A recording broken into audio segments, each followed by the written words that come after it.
other guests. I know David has one. Go ahead. Yeah, I have beautiful wife, Carolyn Spivey, and good buddy of mine, Wayne Boston.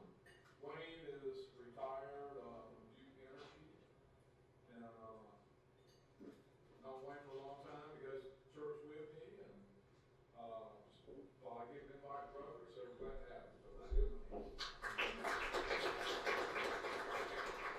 Go ahead. Yes, sir. I have my sweet wife Margaret with me today, so looks like a good program to this. All right. Thank you, Mark.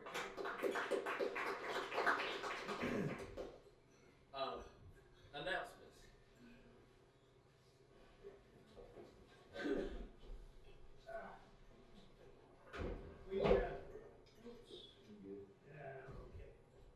We received a very nice acknowledgement for our donation on for the spelling bee. Dear Jonesboro Rotary members, the NC Delta Kappa Gamma Educational Foundation sends you special thanks for your generous donation to the Delta Rho Endowment Fund. We all appreciate you, as will the teachers and students who will benefit from your kind gestures. And we had a really good time representing you guys the other night. And that's right, Rupert was one of the spellers. John Ramsberger and Ray Rays, and Kate was away in Virginia, so Ray's girlfriend substituted for her. But we did fairly well. It was a really good spelling bee because they had, up until right at the end when people started missing the words nobody had ever heard about before, it was really very good, and that a few people went out all along, and the words were all pretty much reasonable up until a few that, like I say, we hadn't heard about. So we finished tied for third, and we're pleased with that. Good.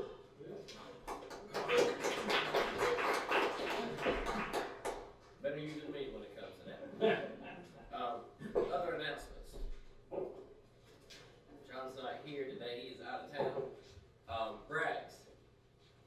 Anybody got any brags? David Morrison's not here to talk about basketball. Well, I'll brag. A couple of brags. One, I want to brag on Terry McMILLIAN. The Lee County Community Foundation had our Man and Woman of the Year banquet last week at Trace, and Terry graciously came and videoed the banquet. Does not charge a penny, so he's always, super helpful and community minded, so we appreciate it, Terry. And I also want to brag on Debbie Scott, our governor, who is kind of on the downhill coast for the Rotary year.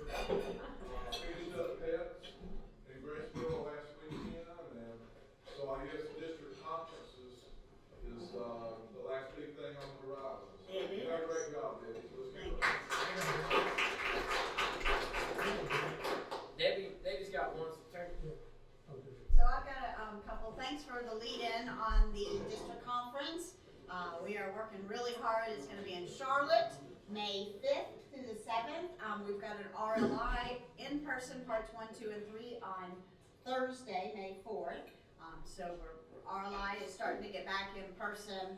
So we're really excited about that. We already have 15 registered, which is really amazing at this stage. We've got 115 registered for the conference, but I need 200 to break even. So I really need some more registrations if any of y'all want to come. It's going to be a lot of fun. We're doing service projects like Friday morning, Saturday afternoon. We have our normal excursions, but a lot of people are getting more and more. The excursions start costing a lot of money. So we're doing a Feeding Charlotte.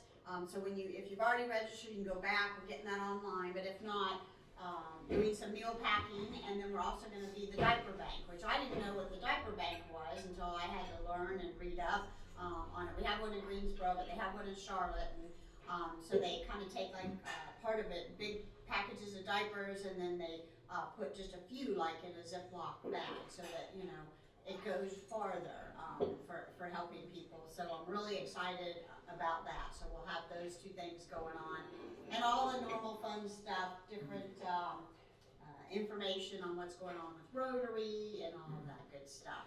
And then, if you didn't read your newsletter, which not many people do read the Rotary Rotarian newsletter, Russell and I got married March 10th, so I am now Debbie Debbie. So I'm really proud, and it'll be a while before I can change the badge and stuff. It's everybody has said that's just way too much in the Rotary world. So I'm like, okay, but here's my $2 over. Thank you, sir. All right, Terry, go ahead. Yeah, I got a brag, I'm coming stand beside the president. You know what the president, I'm standing beside, Come on up here. I'm cold, I'm sitting here fixing. I'm standing beside the real president. So you get the picture. I like to joke about that. Hey, I know this is gonna sound kind of weird, but it's true. My good friend Dave and his family and everybody just bragging about, said some good words about me doing some video. But you know what? Out of all the years I've been back here doing video from Iraq and Afghanistan and everything, down at the, what was that thing? Yeah, Man and Woman of the Year. That was the first time when I was editing the video, almost fell out of my chair because I heard somebody calling my name about how, I was gonna be videoing the project. Usually I just be there videoing and nobody never pay me any attention. So everybody else get the glory. Not that I need it or want it, but if I felt real good when I was videoing it, almost when I was editing, I almost fell out of the chair. Man, my name was called. So Dave, I want to thank you for having a big heart. You're welcome. But I know where you got it from Carolina.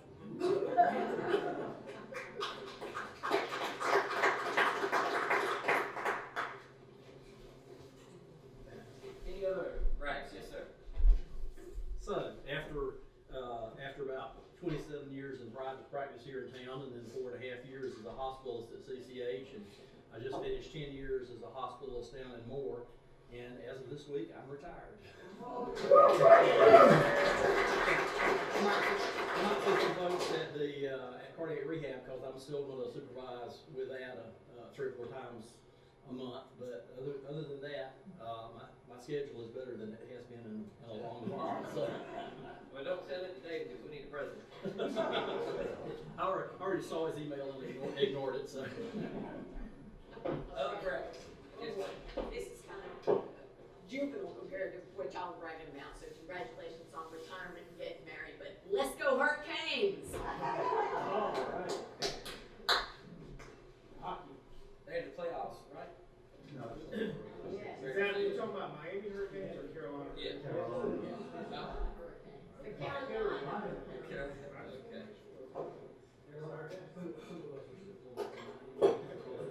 Okay. Yeah. Basketball. Basketball. Yeah.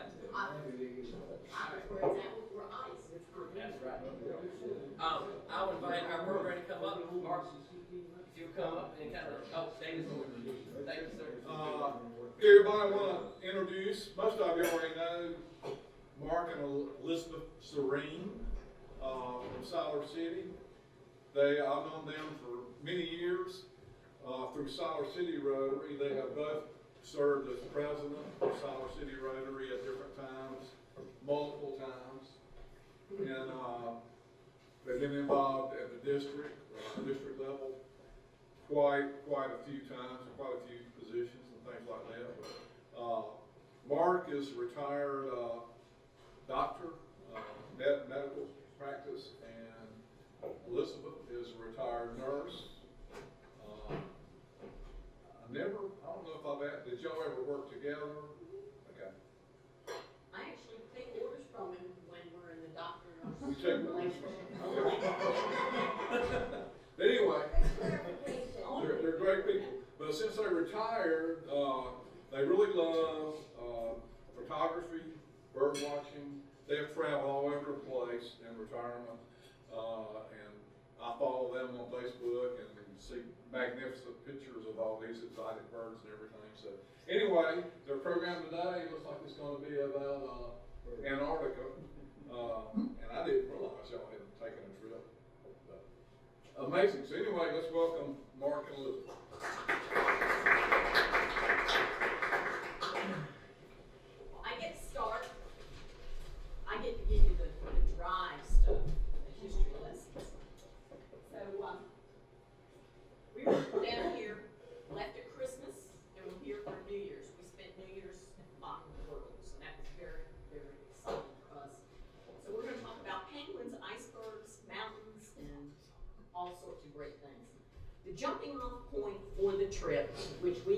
on the Viking Octantis, which is a purpose-built expedition ship. It is not an icebreaker. It is a cruise ship, and it's fancy, and we paid way too well.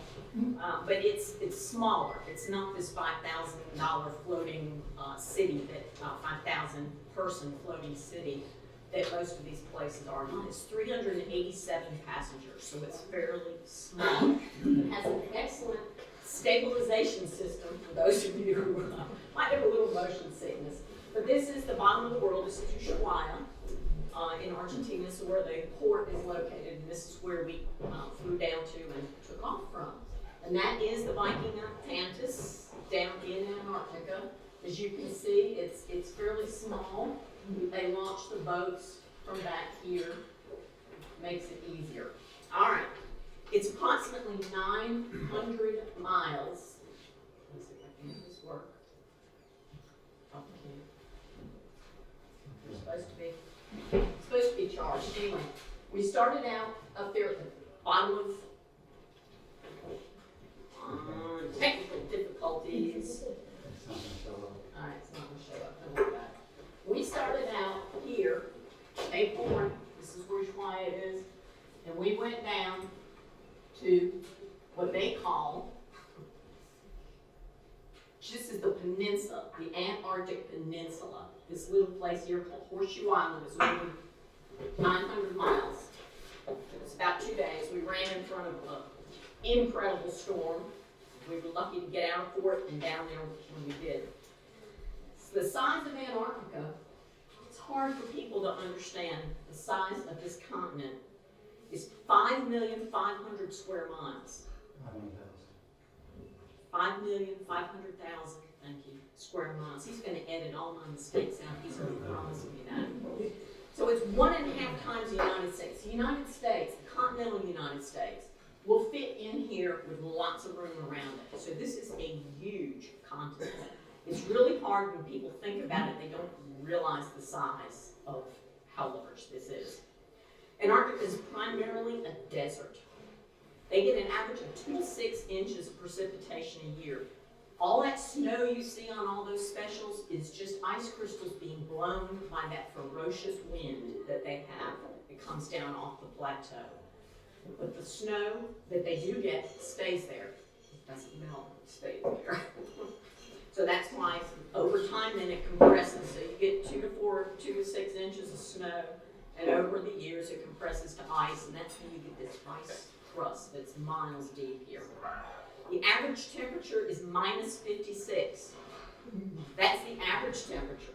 It is warmer on the coast. The coast can get up, and it was quite toasty. I'm wearing this just to sort of show you. We hadn't come out of these jackets some days. It was 40, 45 degrees. It was warm on the coast. But the interior can be negative 100. It was a negative 113 the other day. And then it's got the wind chill. So it really does vary. Now, it is described as the coldest, the windiest, and the driest place on Earth. But this is also a place of many moods. It can be brooding. It can be mysterious. It can be sunlit. It can be majestic. And it can be sublime. And all of that can happen in a day. The weather, I mean, you think around here in the springtime, wait a few minutes and it's going to change. This changes. The colors change. You have never seen so many shades of blue, gray, and white as you will see in this continent. It is simply breathtaking. It really, really is. When you're on the ship and you're looking out, you see icebergs of various sizes. These little fellas here, this is pack ice as we're going up to one of those things. They're called growlers. No, you can't have beer with them. These are growlers. These are little bergs. They're little pieces of pack ice. And they murmur and make a noise, because when you're sitting still and it's coming by you, you hear this noise. It is really amazing to listen to. But icebergs have several different, this is more of the, you can see even on these little bitty ones, there's wildlife perched there. They show all different sort of shapes and colors and configurations. And I will tell you, this was underwater. When the berg flips over, and you can see where it's been scored and eroded over time. These are domes. That's what this shape of an iceberg is called, a dome. That kind of looks like a turtle, but it's a dome. And they have different colors depending on how the sun hits it, how compacted it is. The more compacted it is, the more ice-like it is, the more it reflects and refracts the light with different colors. This is called a wedge. And you can see a pair of lovers up there. They're penguins. They're up. And how they get up on these things, I don't know, but they do. And you see them on there floating by on the wedge. These are called pinnacles. Sometimes they're referred to as castles, just because of the shape. It doesn't take much imagination. Sort of like when you're a kid and you're looking at the clouds, you see these shapes in here. And these things can be enormous. They can get, and some of them are tracked. They put trackers on the biggest birds. Some of them can be 300 feet high, which is pretty tall. And so you can imagine when they reach the point of tipping, that 300 feet if you're kayaking or anywhere near there. So we never got close to these things. They kept us back because they can go over at any point. And we saw some smaller ones flip over. Let's see, and then the last one is tabular. This one you can see hollowed out a little bit in there. It's kind of spooky. It's neat. It's got this little tunnel. I wonder if we could kayak through there. The answer is no, you don't want to do that. This is a fairly small tabular berg. They had an iceberg break off the Ross ice shelf, which is on the other side and down below. It was the size of Rhode Island. Now these things will fairly quickly break up into smaller, but these floating chunks can be 185 miles long. They're huge. I mean, it's hard to get your mind around how big just this piece of ice that's floating around here is. And these icebergs can last up to 3,000 years. They go in, they can radiocarbon date and test the air that's trapped in the air bubbles inside of the iceberg to determine age. And as long as they stay in that circumpolar current, they live because they're down there where it's cold. If they get kicked out, sort of if you think about when you're whirling something around, if you let it go, it goes out. If they get kicked out of the current and they float up towards Australia or South America, they will melt. But they last a long time. And then they're in this color. This is just, it's amazing. When we saw this, it was just too cool. And I thought, well, I'd love to get in and chip a little piece off and put it in a drink and try it out. You know, just, icebergs are fresh water. They're not ice. So this is all fresh water, ice cubes essentially, floating around in the salt sea. Our main way of getting on and off the boat and onto continental, either to the islands or to the continental part of Antarctica was by these military-grade Zodiacs. And so we would be dressed in our inner layer, and it's thermals, then a sweatshirt or whatever, then this part, then this, because you need this for the water and the wind. You need this for the warmth. And that's why I'm saying we were coming down close, because you're climbing up these hills, you're sweating, and you just feel like you're an iceberg yourself melting. But then on top of all of that, you had to get into that life jacket, and you kept the life jackets on till you got back on the big boat. So even on land, you're slipping along with poles, and you got this, and you got the life jackets, and it's quite the adventure. But and then you had boots on, and they had waterproof pants they gave you. So it was a production. It's like, oh, okay, it's 30 minutes till we depart. You had to go get your pants on, put all this. You had to put, it was almost like parachuting out of a plane. You had to check, make sure you had it on right, the straps weren't twisted. And then they would check you over to make sure. And then they say, sunscreen, sunglasses. You go snow blind. Anybody who skis or has been around snow knows it. It's bright. Well, here there's nothing but snow and ice, and so you literally are just blinded, and you can get sunburned very quickly, and that can be really very painful. So you want to make sure you have that. And this is just us coming back from a trip here, and now I'm going to hand it off to you. I think this next one from here on is you. These are my notes. custodian? Oh, it's not, that's just the station. This is, Verdansk Station, this is the Ukrainian base. And we stopped here because it has the distinction of having, it is the southernmost bar located. Apparently they got a bar on Verdansk Station that everybody knows about. So the boat was running low on some alcoholic beverage that they had. And so you're not supposed to mix with the people there, just they worry about COVID and flu and yada, yada, yada. So we left a crate, like I did it. The ship left a crate of fruits and vegetables, which as you can imagine, they don't get a whole lot of, and they certainly don't grow. And in exchange, we got either beer or some other kind of alcoholic commodity that they took back on. This is one of the few stations that is a year-round station. Not all of the stations are year-round. Some of them are, but the majority are not. And obviously, you can't do anything in the winter. It's pitch black and it's cold. I think that's it. Yeah, it's all in you. Penguins and a nice bird. What kind? Those were gentoos.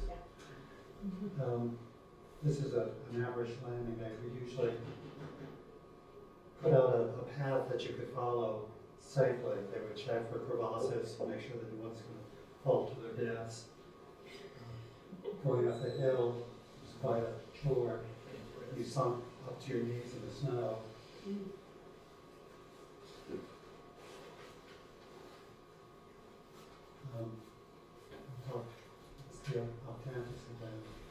One of the special opportunities that Vikings boats have is they have a submarine on the boat. And you can sign up to go for a dive.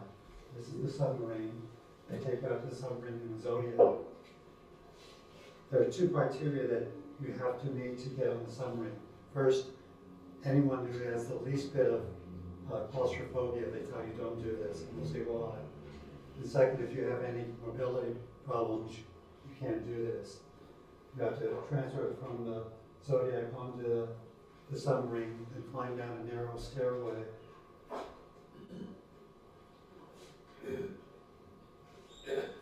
This is the bottom of the stairway. You either have to duck walk, or if you're tall like me, you have to crawl to your seat. So that's why they don't want mobility issues. You can see why, if you're claustrophobic, this would be a little disconcerting. This is the pilot sits in the middle where the staircase comes down. We dove to 170 feet. You might ask what's on the bottom of the ocean in the Arctic. This is a cold water coral reef. I did not know there was such a thing as cold water coral. You see the starfish. These are tube worms that filter water to get their food. These are krill.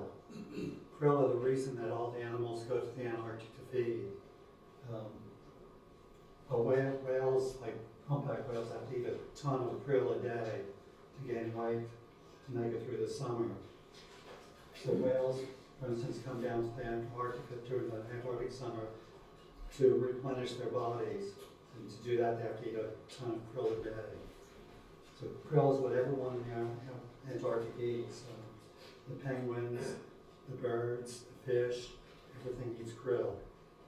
Krill eats zooplankton and phytoplankton. I'm going to talk about the fauna that you see. Lots of whales in the Antarctic. Imagine we saw at least 20 humpback whales. Humpbacks are the only whales that when they do a deep dive, they flip their tails out of the water. A lot of humpback whales had calves with them. That's the special operations boat from the Octantis. The boat had two of these. These were used for tours around bays. These were military grade boats. They're normally used for special ops. This is a humpback whale with her calf. She's doing what's called logging. When whales sleep, they come up to the surface and just stretch out in a line and sleep. So that's probably the mother, and that's the calf. Normally, you cannot approach that closely to whales. Tourist travel in Antarctica is governed by the Association of all the tour operators. And one of the rules is you cannot approach a whale that closely. In this case, the whales approach the boat. Some of the other rules, when you're on land, you cannot approach a penguin closer than 15 feet. And if you're standing there and they approach you, that's fine. That's a better view of the whale. The 3 large whales that are in Antarctica are the blue whale, which is the largest animal that's ever lived on this planet. They can weigh up to 300,000 pounds.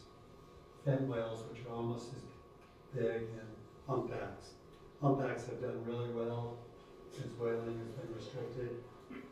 The right whales and the blue whales really haven't increased their numbers that much.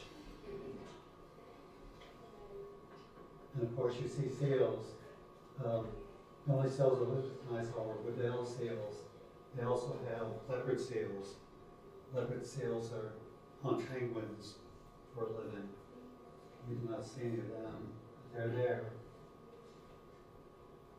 And of course, if you go to Antarctica, you expect to see penguins. The first penguins that we saw were Adelis. This was the first time that this Viking boat had ever sailed south of the Antarctic Circle. We did that to escape the storm. The penguins had nest on the Antarctic Peninsula further south of the Adelis. Alaska doesn't have vegetation, so the only options that penguins have for nesting is you either nest on rocks or you nest on snow. If you nest on snow, you can't incubate your eggs. So the only option for penguins is to nest on rocks. Same for this blue-eyed cormorant. That's their option too. They have to nest on rocks. So when they nest depends on when the snow on the coast melts and exposes the rocks. So there's exposed rocks, the penguins can't nest. So the Adelie penguins, being the furthest south, were the last to begin their nesting. So they were sitting on the nest, but no chicks. On our expedition, we had 2 researchers whose job was to count the penguins. They do periodic counts of each site to see how the penguin populations are doing. How do you count penguins? Well, part of the time, some of the penguins are going to be in the water looking for krill and fish. So the way you count penguin colonies, you count the number of nests. You know that each nest represents a male and a female. And unfortunately, every colony that they counted, the number of nests had decreased from past counts. They don't know why this is happening. One concern is that krill are being harvested for omega-3 pills. Apparently krill is a fashionable way now to get your omega-3s. So that's competing with the penguins for their food. The other thought is that the whale population, particularly the humpback whales, have really blossomed. You know, each whale eats a ton of krill a day. I don't know if that's affecting the penguin colonies. You see the penguins and the blue-eyed shags are getting along quite nicely. Some more Adelis. The Adelis were on these small islands called fish islands. They were very small. There was nowhere to land on them, so these were all, we just circled the islands and either the Zodiacs or the cruise special ops boats saw them in the Adelis. The next penguin we visited was the Gentoos. This is further north. Gentoos are recognized by this white eye patch and white-orange bill. They were the most numerous penguins that we saw. And again, they're nesting on rocks.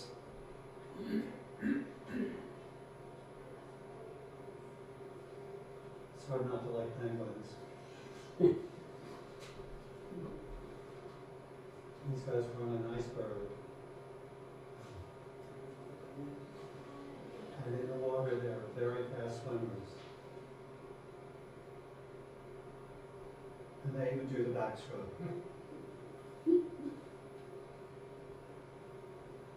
This is a view of penguins on rocks.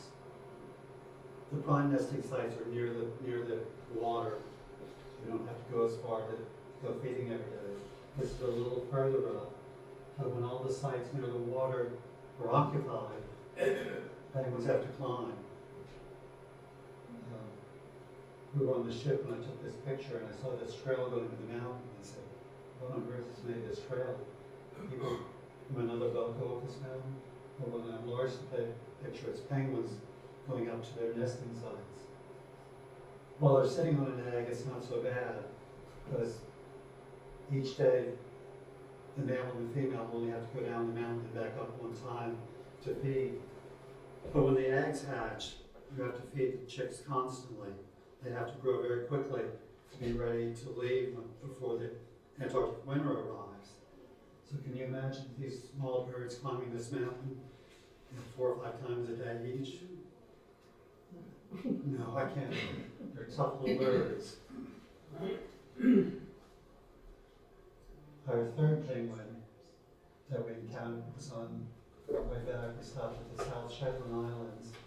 You can guess the name of this penguin species. It's called the chinstrap penguin.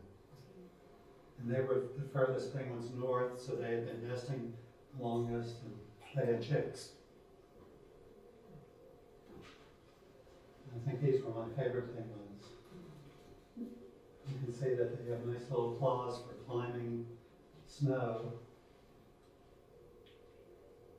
And the last penguin we saw was the McMILLIAN penguin.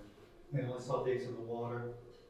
They nest in Terra del Fuego, the southern end of South America.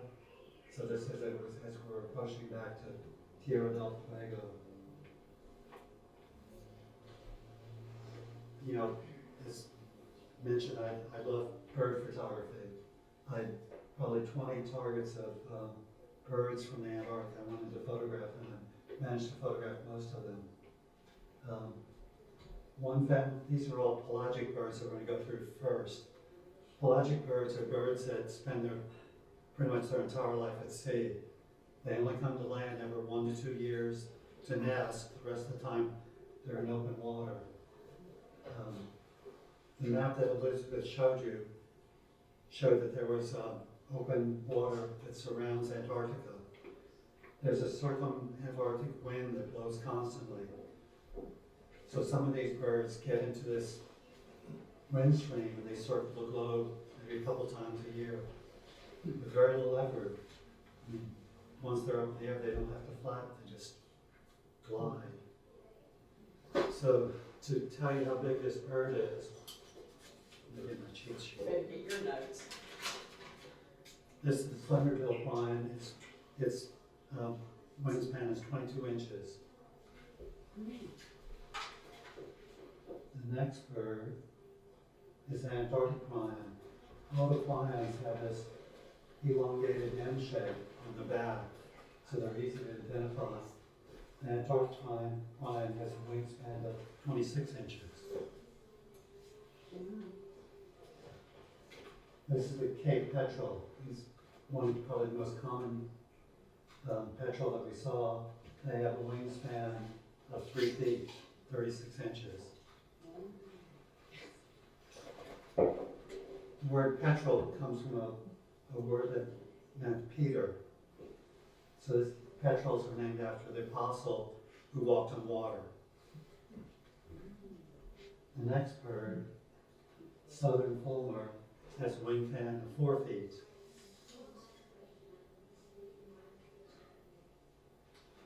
The northern giant petrel has a wingspan of 6.5 feet.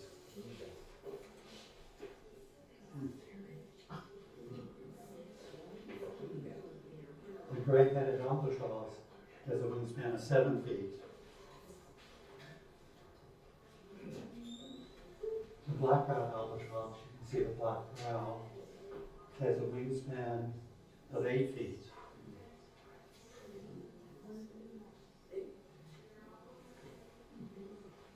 And the largest wingspan in the world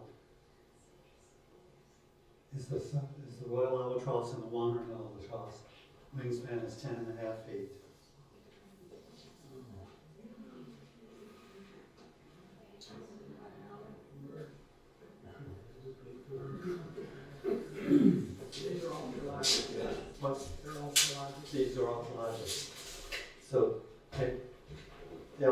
passes usually only nest every 2 years or so.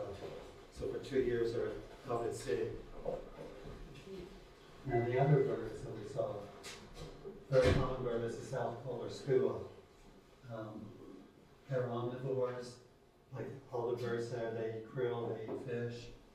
They also eat carrion, and given the opportunity, if they're unguarded penguin eggs, they'll take the eggs, and if penguin chicks are unguarded, they'll take the chicks. The only bird in the Antarctic that doesn't have webbed feet is the snowy sheepbill, so they have to have all their food on land. So they eat carrion, they will steal penguin eggs, they'll kill penguin chicks for food.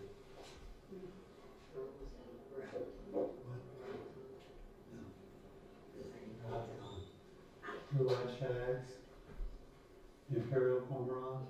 This is a cormorant rookery in Tierra del Fuego in the Beagle Passage on the way back. And one of the joys of the trip back were we had a pod of husky dolphins follow the ship. Ship was sailing at least 15 knots. The dolphins would circle the ship, swim around it, so they were doing at times 30 knots. And they entertained us with jumps.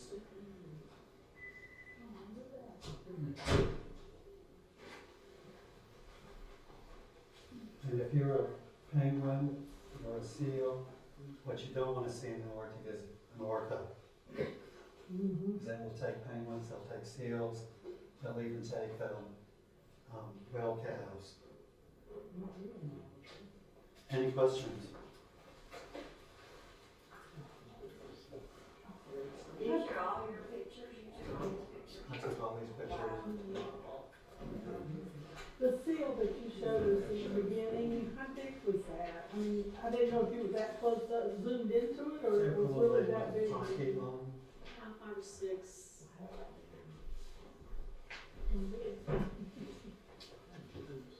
Other questions? I just have, the birds like with the 10-foot, you know, and I know they're out for sea most of the time, but do they get anywhere near you? Like they could just wipe you out at that big of a.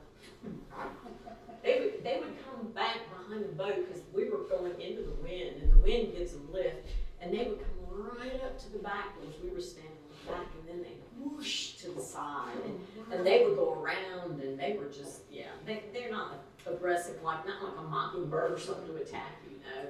We don't look like a fish, they eat fish, so. But they really, the harder the wind was blowing, the more birds were up in the air and having just a fine time flipping around. They really. They have trouble taking off. They need a wind to take off. Yeah, so if it's not windy, which is a rare day, but some mornings it was not windy, they were all on the ocean.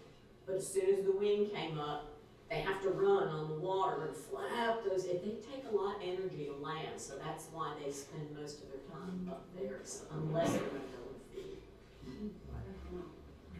Other questions? Thank y'all for the presentation.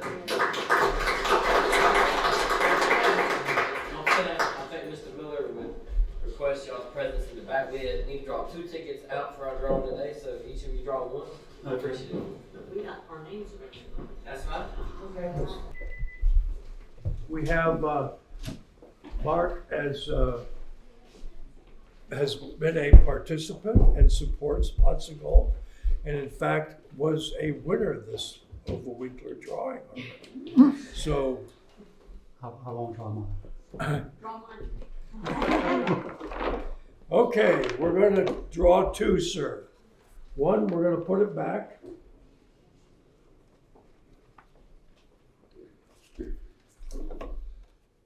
Whoops, no, one at a time. No.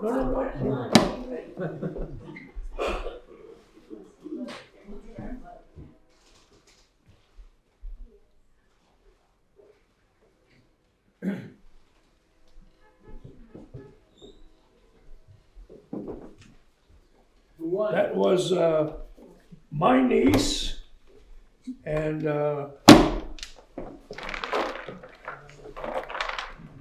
so it's a ticket that I sold, and you could do one more sorting in there. We'll dig deep. Thank you, kind sir. Wow, this is my grandson.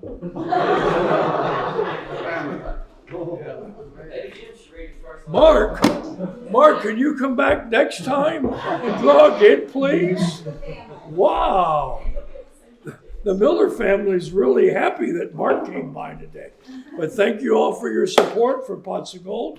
And way to go, Mr. Press. If you two will stand up, and ladies in a four-way test, and we'll say the pledge and direct. Four-way test for the things we think, say, and do. First, is it the truth?